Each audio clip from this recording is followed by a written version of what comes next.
Every once in a while, it's nice to celebrate. And today, we're really excited to be able to have you on because this is our 100th episode of the Magnetic Marketing Podcast.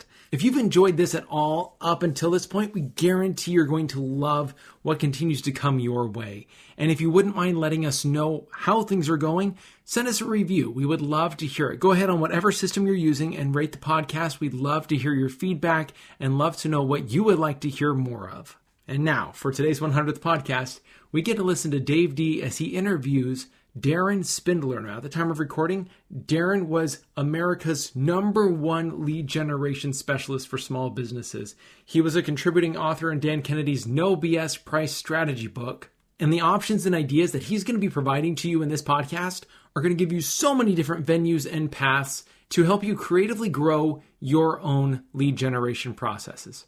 That includes online, it includes offline, it includes what you do when you get them on your list, and so much more.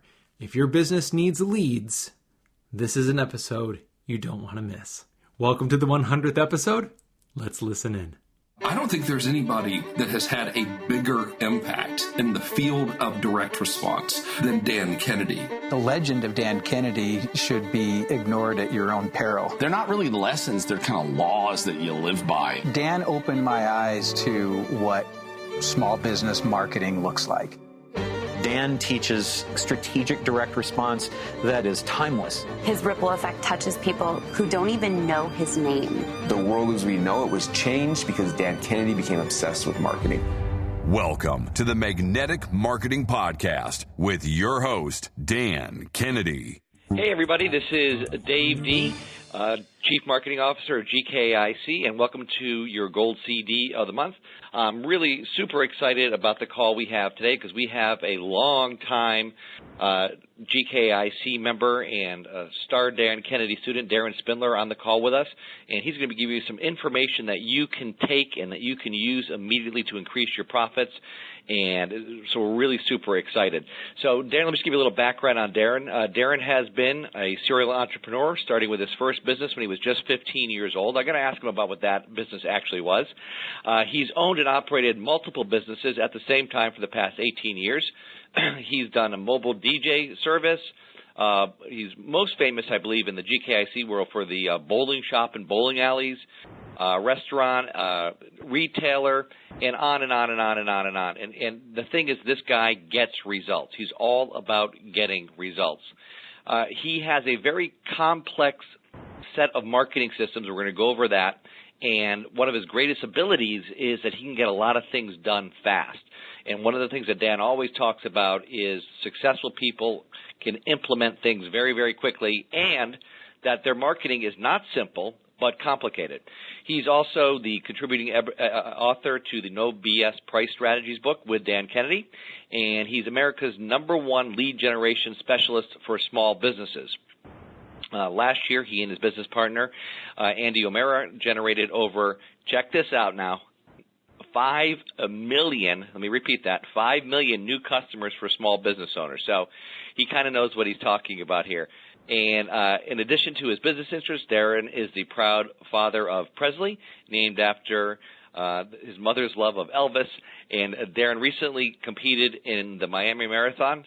Darren, you're just like a stud. I mean, that's basically what it is, man. You're just like a stud. So, completed in the marathon and received his private pilot's license and on and on and on. He's also purchased his first airplane. So let's get right to it. Darren, welcome to the call. I'm really excited to be talking to you. Thanks a lot for having me this morning, Dave. I appreciate it. All right. So I want to know, first of all, what your business was that you started when you were 15, because I also started a business right around when I was 13 myself. So what was your business when you were 15? Yeah, so my first business was actually my mobile DJ service, and it's interesting. A lot of people that I talked to actually, surprisingly, had a mobile DJ service at one time or another. I know, Mark Imperial, actually, he's a GKIC guy, and a few others I've met inside Glazer Kennedy had started there. But I actually started my mobile DJ service really with a set of home speakers, a little CD player, and a whole bunch of borrowed CDs. And fortunately for me, unfortunately for my girlfriend at the time, her mom's restaurant went out of business, And I lived in a very small town of about 300, and then our neighboring town had about maybe 2,000 people in it. And her restaurant went out of business, so we actually took and cleared out all the tables in her restaurant, and I started selling tickets to have dances there on Friday nights, and sold some soda from behind the counters, and actually grew that business from just that little shady, speaker setup to I had an enclosed trailer with my business name airbrushed on the side of it, and big speakers with a huge light show. And, at the time I was doing like weddings and fundraisers on the weekend, getting a few $100 a night when my friends were working for $4 an hour at McDonald's. So. Yeah, that's awesome. I mean, it's very similar to what I did. I started, as you might know, as a magician. And I was cold calling the local Burger Kings to do magic shows at their my pitch was, hey, have an advantage over the McDonald's by having me come and perform at your restaurant when there's kids' birthday parties. And so very, very, very similar. And so it's really, really cool. And I actually sold an info product to that market, the mobile DJ market. So I know it was a fun business, and it got me started, And so now you are like a lead generation king, and it is the lifeblood of the business. So many people don't know how to do it. They pay a lot of lip service to it, but they really don't know how to generate leads. So that's what I want to talk to you about on this call, and we're really going to dig deep here so we can give the folks listening some real usable nuggets that they can take and that they can implement and get results from. So let's start off. Let me ask you this question to get started. What is the biggest mistake a business owner makes when they attempt to generate leads or attract new prospects? Well, I think there's a number of big mistakes that they make, but, I think one of the biggest ones is really a failure to really clearly identify who you want to attract, really a customer profile. And I know some folks talk about creating avatars and really not only talking about, is it male or female, but some of the psychographic, some of the demographic issues of who do you want to attract? Do you want to attract parents that have young children? Do you want to attract seniors that own their own home, or do you want to attract seniors that maybe rent?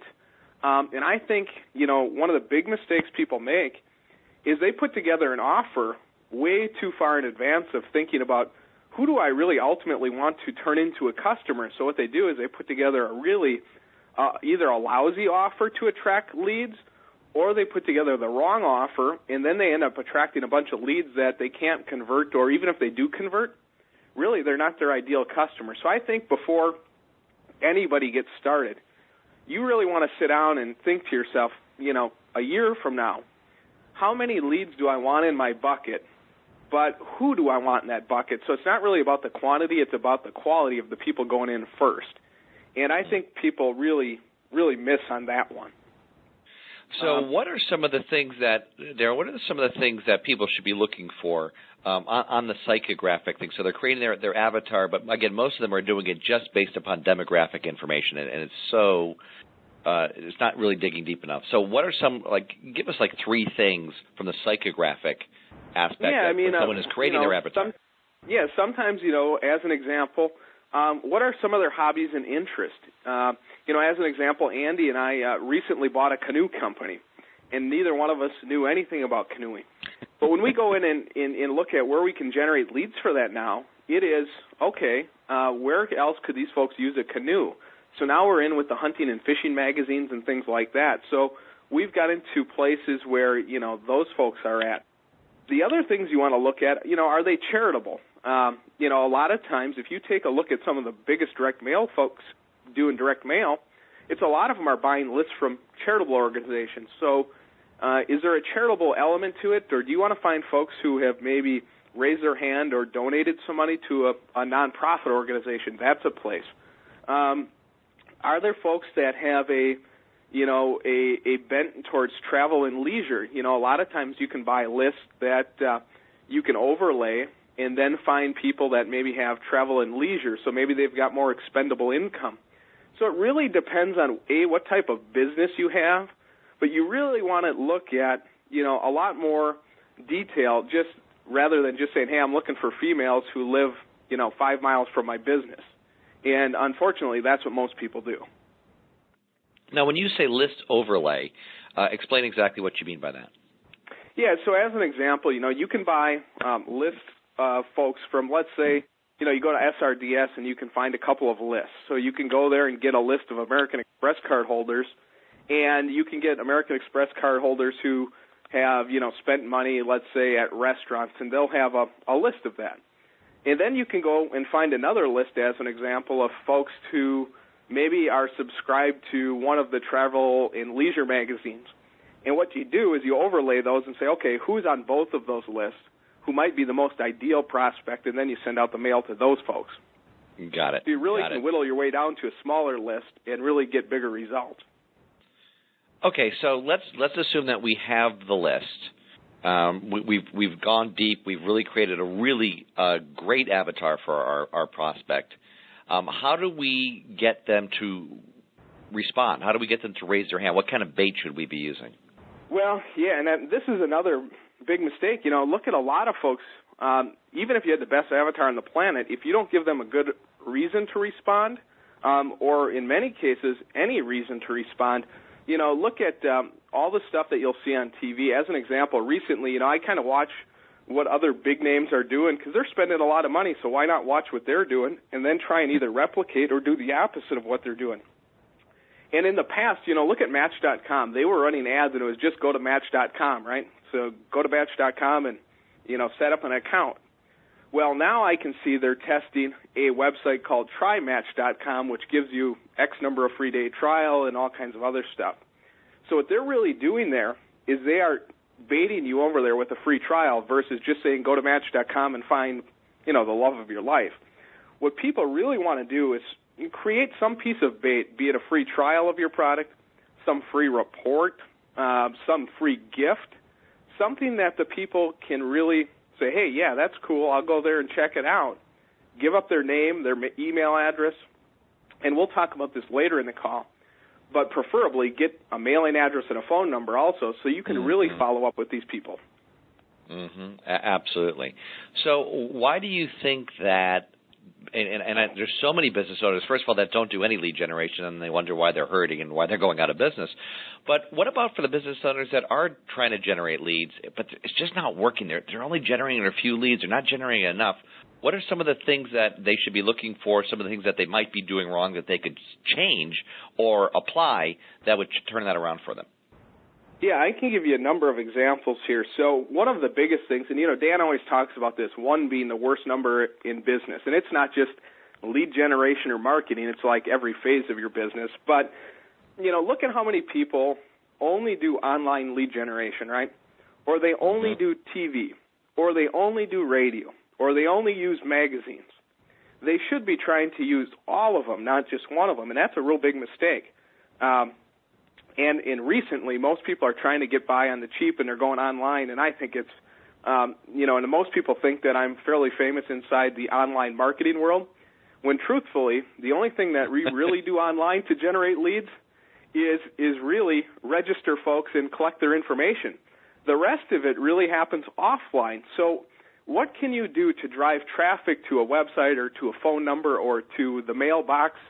But you got to do it in more than one place. And the folks that think they can do it just in one place, especially only online, they're really just fooling themselves. So that's a big mistake. The second thing that I think is, a result of that is lack of data collection.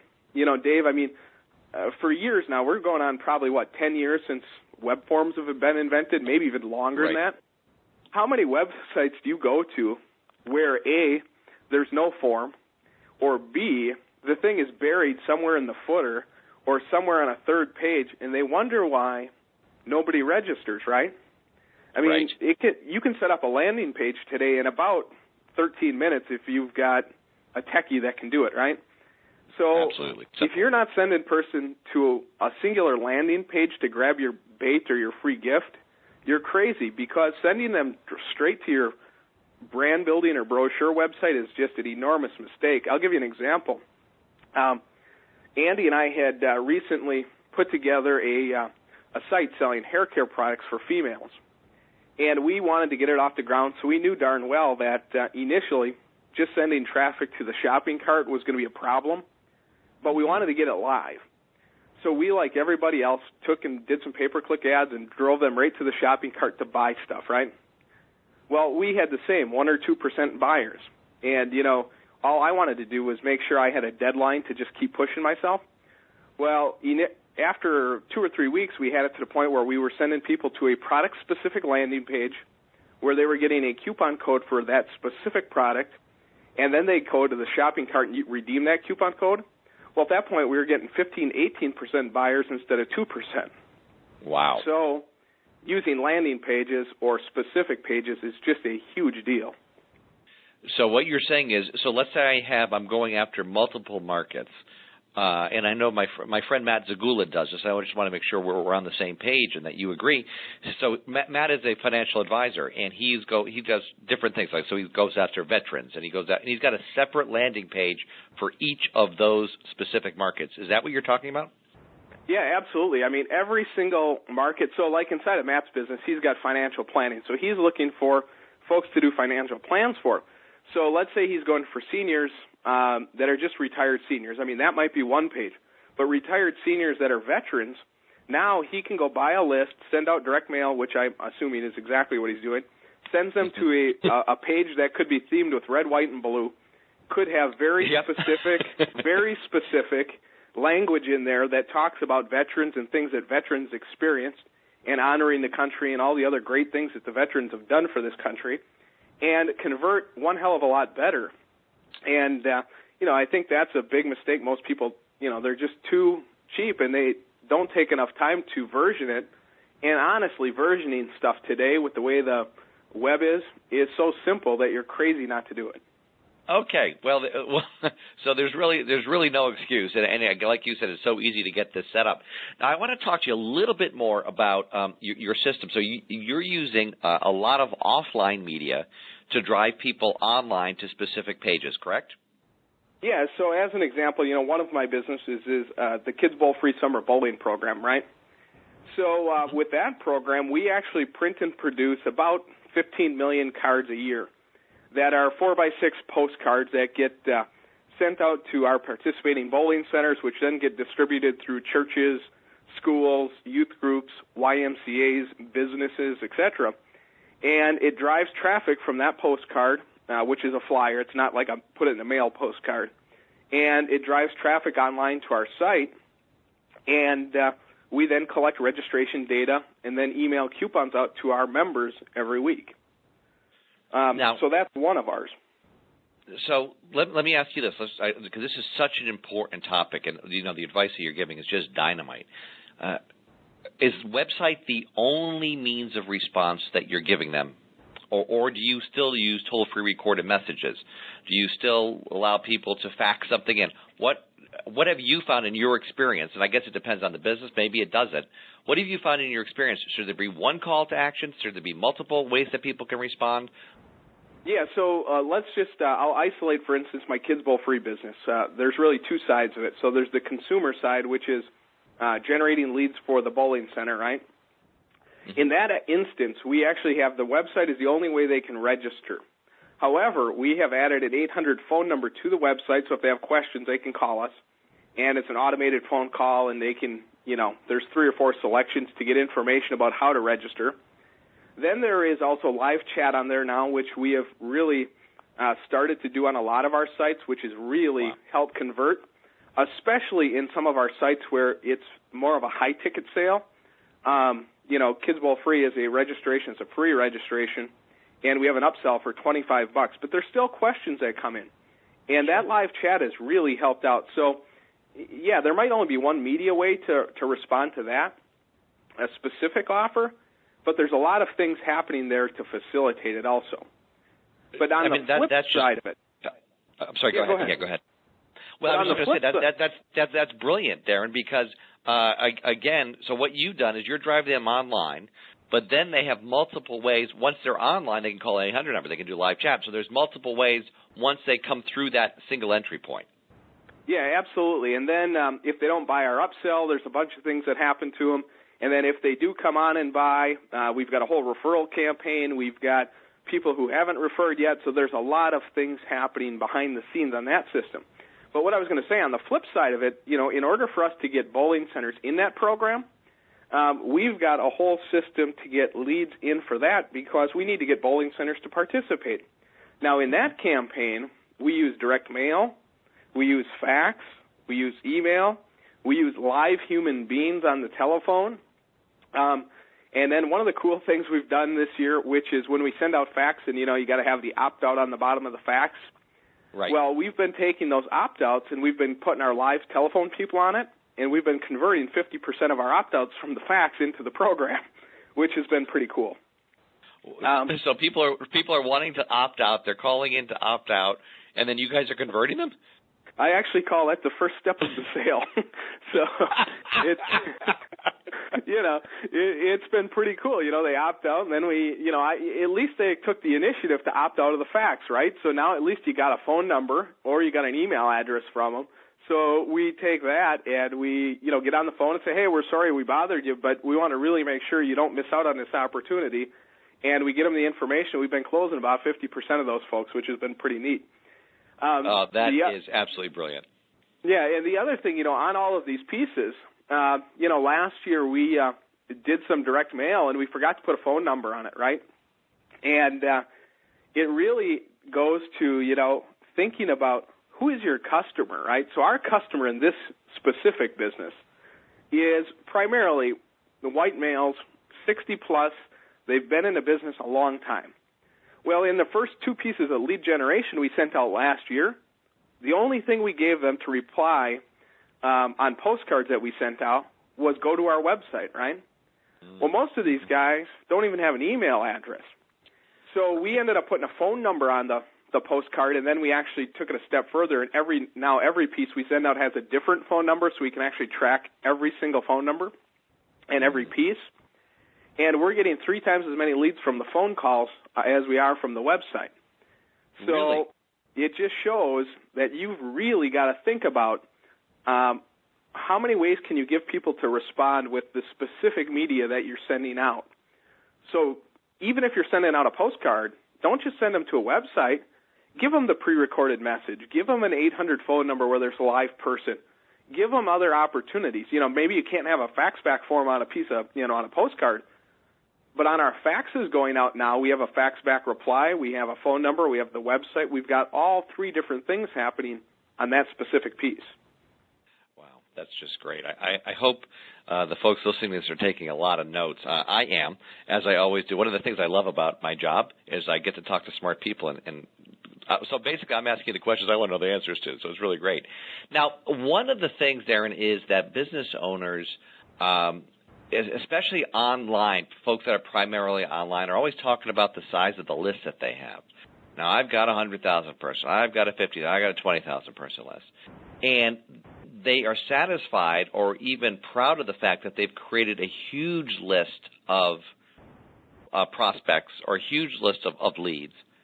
But in many cases, it's not the proper list. Talk a little bit about that. Well, yeah, and this is very often. And then, unfortunately, a lot of these folks have they're sharing the same list with 54 other people online, and they really don't have they don't even have really a list of their own. I mean, they've really got a list that's shared between 50 other people, and they're constantly getting people opting out of their list, and it's really, I think, troublesome. But what I think is important is that you create a list of ideal folks so that you can spend more money converting them to customers, and really as little as possible, on a huge list. Because, who has enough money to convert tens of thousands of low-quality leads or, kind of tire kickers? I mean, wouldn't you rather have 100 great leads that you could really invest in and, take care of them and make sure that they get actual results with your product or service? As an example, one of my businesses is really a done-for-you marketing system for bowling centers. So we provide them, a website, and we provide their direct mail done for them. We do automated calls for them and a whole bunch of other things. And that business is an initial investment, between $1,500 and $3,000. And it also has a monthly, $299 to $1,495 a month membership. Well, with that business, we're doing one-on-one private telecalls with these folks and private webinars. And each one of those typically take an hour. Well, you don't have enough time if you've got thousands of leads to do that. So it's far better to have a smaller list of people that are actually interested. And I think I'll talk about it maybe a little bit later in the call, because I think we've got a couple questions about that maybe later. But I think it's so important that people have a smaller list that they can actually care for than to try and, build an enormous list that they don't care about.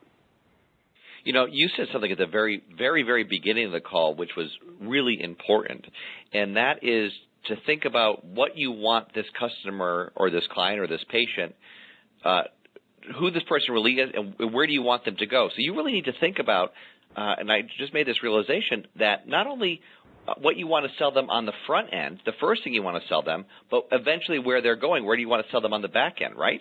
I mean, because you could generate a lot of leads for your front end, but that are not really good prospects for what you really want to sell on the back end.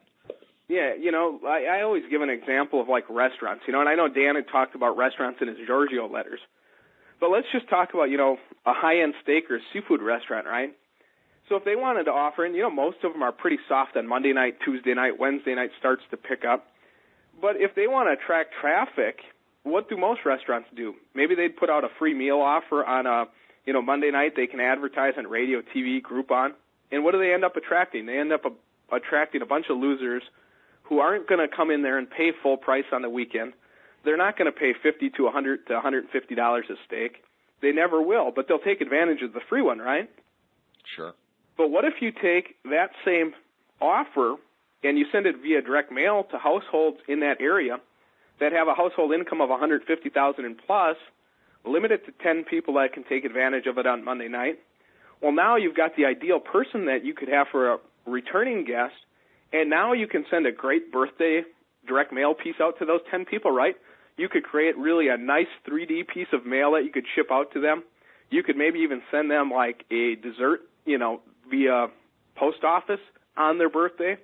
But if you attract hundreds of people each Monday night, you could never do that. Plus, they're all the wrong people. So again, it really goes back to defining who specifically you want as not only a short-term customer or client or patient, but as a long-term customer.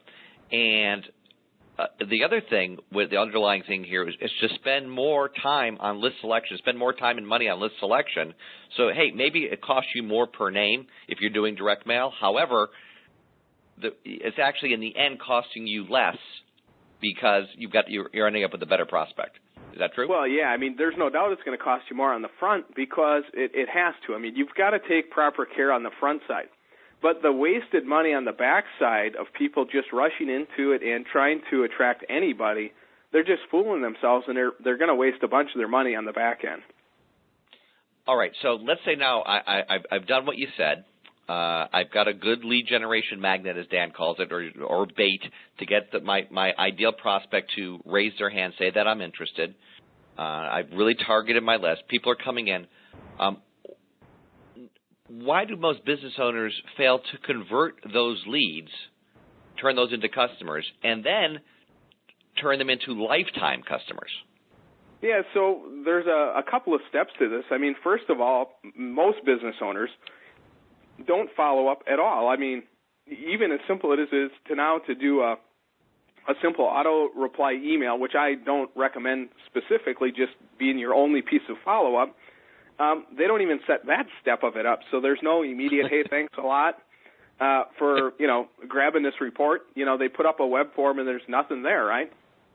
And then, the other thing that's, troublesome is they do set up, the autoresponder, but they only set up one email, and it's only through email. They don't set it up to be multi-step, multi-sequence, all kinds of other things.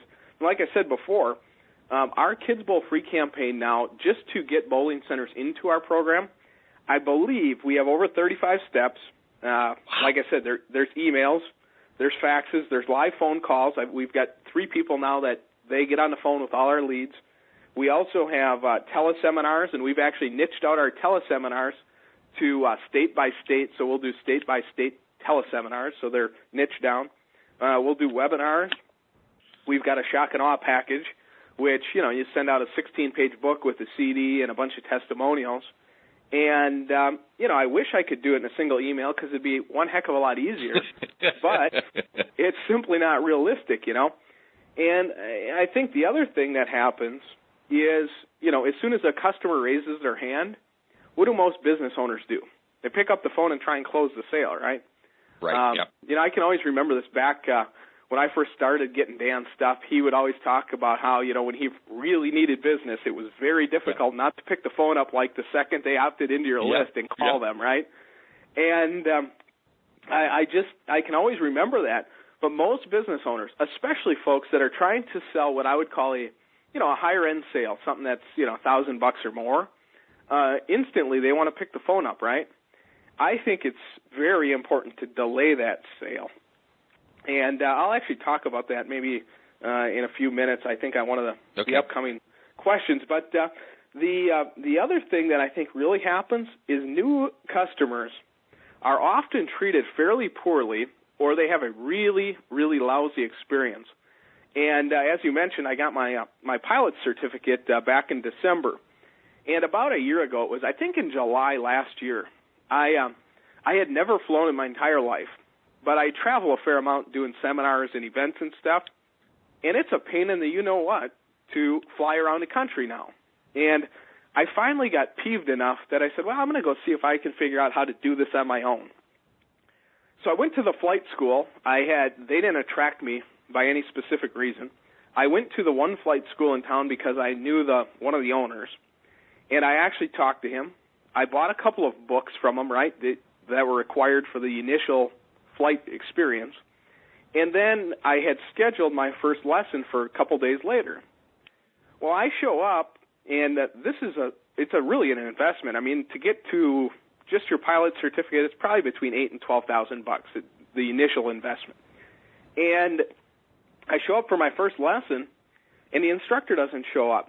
No phone call from her, no nothing. So I wait there a half an hour, and I was peeved because I wanted to start that day. So I actually went across the airport, and I went to the other flight school. And fortunately, the guy was there, and he's very nice, and now he's a good friend of mine. And I signed up with him that day. Now, even though I was peeved, how many phone calls do you think I got from that first flight school, which I bought the books from, and I showed up for my first lesson, and they didn't show up? One? I got a singular voicemail once on a $10,000 or $12,000 sale.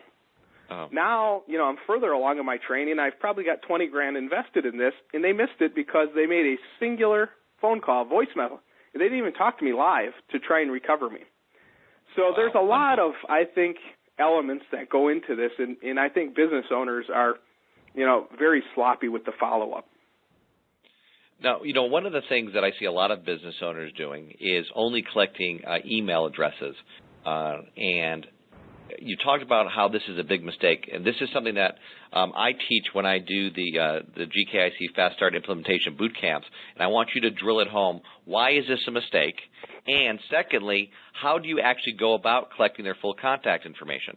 Do you ask for it up front? Do you use a two-step process? Let's talk in detail about this because I think we really got to get people to start doing this because it's so critical. Yeah, I mean, this is about as annoying as it gets, especially for people who are retail locations or local business owners. Some of the guys that are selling the online make $1 bazillion overnight. Those folks, they're only sending out emails and they don't really have interest, and they should have interest in getting other information. But I think that's really where it spawned from because, unfortunately, most people only look at those people and say, well, how can I replicate what they're doing? And if I'm a local business owner and the only thing I want to do is communicate with my prospects and customers, just doing it via email is an enormous mistake. I mean, at best, you're going to probably have 40% open rate. I don't know what the current, GKIC experience is, but my Kids Bowl Free program, as an example, in order for them to get coupons, they have to open our emails and print them every week. And at best, we still get 40% to do that. The average around the country is 7 to 9% now is open rate. Wow. 7 to 9%. So if you've got 10,000 on your list, only 1,000 open it, right? That's pretty bad. Now, on the reverse, if you can do a two-step process, what I mean by this is when you drive traffic, let's say, to your offer online, we might ask for Dave's first name and his email address on step one, right? And they enter it and they hit submit. And on the second page, it pops up and it says, hey, this is Darren, and I really want to invite you in on your birthday. So, Dave, why don't you give me your mailing address? Just enter it below, put your birth date in there, and on your birthday, I'm going to send you a really cool birthday gift. Well, that hair website I was telling you about before, the hair product site, we did that on that, and we told them we were going to send them a birthday gift and a package on their birthday with some free samples and other stuff. We were getting 80% of the folks who took step 1 to do step 2, which is enormous, right? Yep. Now we've got their mailing address, so we can do direct mail. We also collected phone numbers and cell phone numbers, so if we wanted to, we could do text message. And we collect their birthday, so we could actually tell how old they were. So if we wanted to go out and find other customers like them, we knew somewhat what our buyers looked like. Oh, wow, that's just beautiful. And by the way, that's exactly the percentage that I have found as well. It's 80% of the people who opt in to take the first step absolutely take the second step. And for the online marketers, this is a huge strategy, which a lot of online marketers or some of them are starting to come over from the dark side and actually doing this. But we have found that you can increase your profits 5-6 times by collecting that full information. Well, I mean, just think about it. I mean, these folks are inviting people to a teleseminar or a webinar. I mean, what if you had a salesperson on the phone just saying, following up with, 200 or 300 of these the week before and say, hey, I'd like to invite you to my free teleseminar. Boom, you get on the phone with them, you call them, and you say, I'm going to send you an email invite. Now you've got them in 2 different media. So even for the online marketer, it's an important strategy. But I think if you're a local business owner and you're not doing this, you're really making a mistake. Oh, but let's talk about a subject that a lot of people don't even think about, which is generating leads inside of your current customer list. Yeah, I think, and I like to call this the biggest crime of them all because really you've already got these folks as customers, and most of them are happy, and nobody asks them to do more business with them. In fact, last night my girlfriend and I went to Barnes & Noble, and we were going to get a book, and I had to get a lap desk for the couch downstairs, and we were going by one of the day spas over on the main street, and I said to her, I said, they finally got a new sign. They finally got a new sign because their sign was in really bad shape, and they got one of these LED ones, and all the bulbs were out. But I said to her, what's interesting is they never send me an offer to come back, and none of the places, and I like to go once a month, maybe twice a month, get a massage. I sit at the desk and type all day, but one of them sends me email offers. None of them send me any offer to come back. I mean, I'm happy. They were nice. They just didn't happen to have an appointment the day that I wanted to go back because typically I have to call. But what if they were sending direct mail and they got me hooked? None of them do that. And I think it's just a huge mistake, and people are leaving so much money on the table all the time. Another example of this is, the flight school. So as an example, I took what's called VFR, or Visual Flight Rules, so that's what I'm certified for right now. The next step is IFR, so you can fly in bad weather or through clouds and stuff like that. So my flight school actually just sent out a quick email, and they actually got 13 people to pay $225 for this instrument class. Now, if they would have sent out a postcard and they would have got on the phone, they probably could have had 40 people. But at least they had invited their existing customers to come back.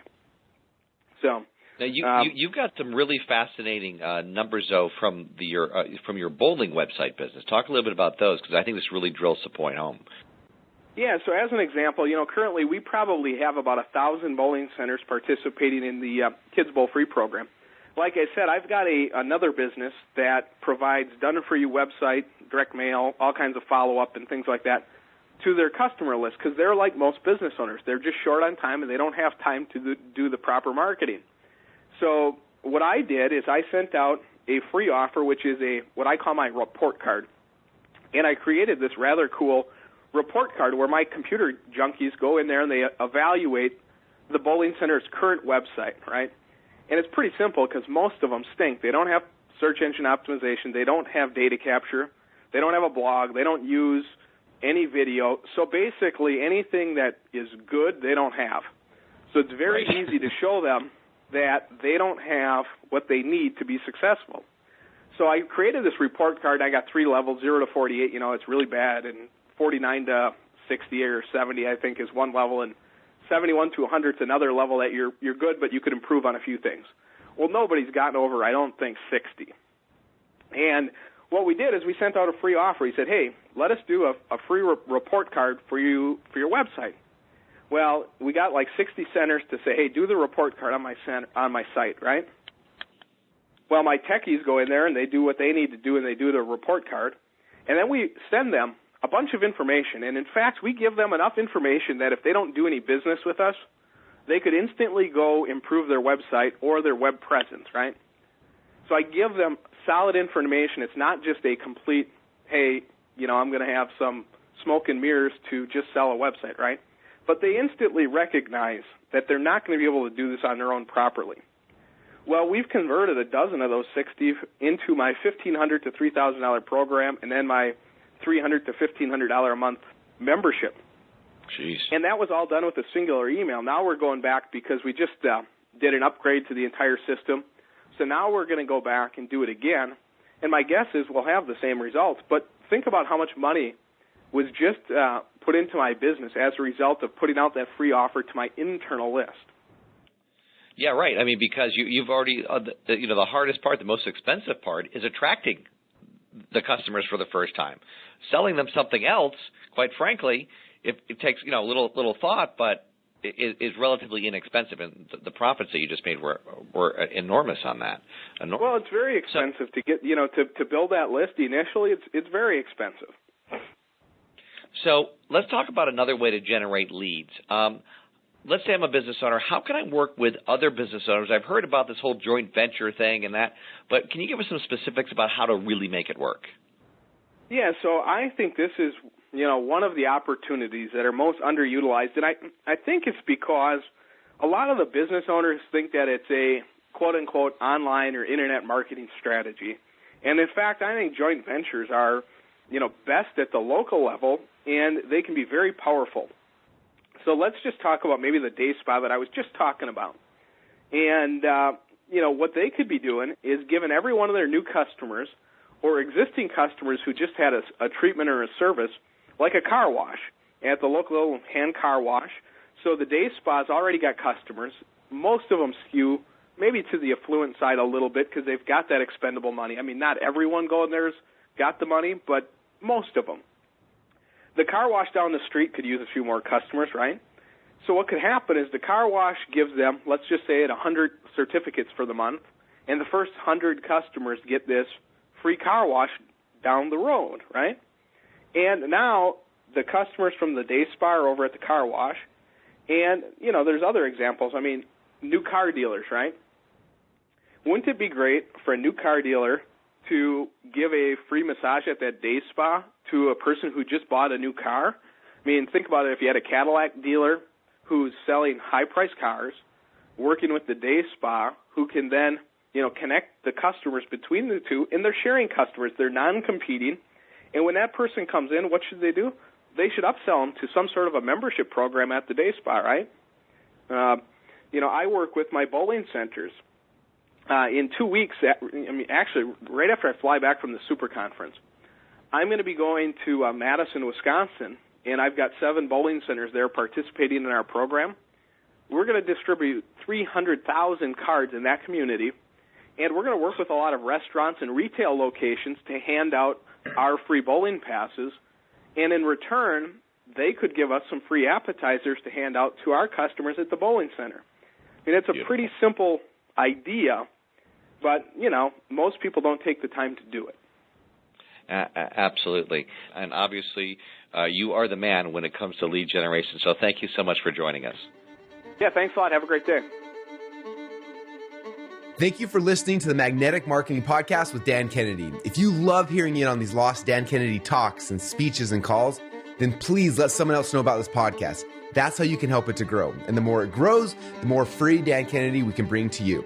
Also, Dan would love to give you the most incredible free gift ever, designed to help you make maximum money in minimum time. Now, this free gift comes with almost $20,000 in pure money-making information for free just for saying maybe. You can get this gift from Dan right now at nobsletter.com.